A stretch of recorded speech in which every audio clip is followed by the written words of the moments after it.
കുവൈത്തിൽ പ്രവാസികളുടെ എൻട്രി, സന്ദർശന വിസ, താമസാനുമതി നിയമങ്ങളിൽ കുവൈത്ത് ആഭ്യന്തര മന്ത്രാലയം ഭേദഗതി വരുത്തി. എല്ലാ വിഭാഗങ്ങളിലുമുള്ള എല്ലാ എൻട്രി വിസകൾക്കും വിസിറ്റ് വിസകൾക്കും പ്രതിമാസം 10 ദിനാറായി വർദ്ധിപ്പിച്ചു. പ്രവാസികളുടെ എൻട്രി അനുമതികൾ, കുടുംബ വാണിജ്യ സന്ദർശന വിസകൾ, സ്വകാര്യ മേഖലയിലെ തൊഴിലാളികൾക്കും ഗാർഹിക തൊഴിലാളികൾക്കുമുള്ള താമസാനുമതികൾ സംബന്ധിച്ച നിയമങ്ങൾ കുവൈത്ത് ആഭ്യന്തര മന്ത്രാലയം പരിഷ്കരിച്ചു. പുതിയ എക്സിക്യൂട്ടീവ് ചട്ടങ്ങൾ ഇന്നു മുതൽ പ്രാബല്യത്തിൽ വന്നു. എല്ലാ വിഭാഗങ്ങളിലുമുള്ള എൻട്രി വിസകൾക്കും വിസിറ്റ് വിസകൾക്കും ഇനി പ്രതിമാസം 10 കുവൈത്ത് ദിനാർ ഫീസ് ഈടാക്കും. കുടുംബവും വാണിജ്യവും ഉൾപ്പെടെയുള്ള എല്ലാ സന്ദർശന വിസകൾക്കും ഈ നിരക്ക് ബാധകമാണ്. ഗാർഹിക തൊഴിലാളികൾക്ക് കുവൈത്തിന് പുറത്ത് പരമാവധി 4 മാസം മാത്രമേ തുടരാൻ അനുവദിക്കൂ.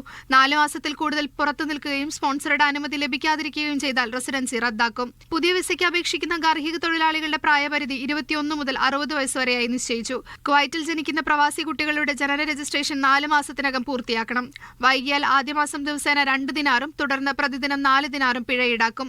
വിദേശ നിക്ഷേപകർക്ക് മന്ത്രിസഭ നിശ്ചയിച്ച മാനദണ്ഡങ്ങൾ പാലിക്കുന്ന പക്ഷം 15 വർഷം വരെ താമസാനുമതി അനുവദിക്കും. ഭരണപരമായ കാര്യക്ഷമത വർദ്ധിപ്പിക്കാനാണ് ഭേദഗതികളുടെ ലക്ഷ്യമെന്നും നിയമലംഘനങ്ങൾക്ക് കർശന നടപടിയുണ്ടാകുമെന്നും ആഭ്യന്തര മന്ത്രാലയം അറിയിച്ചു. Media 1 Kuwait.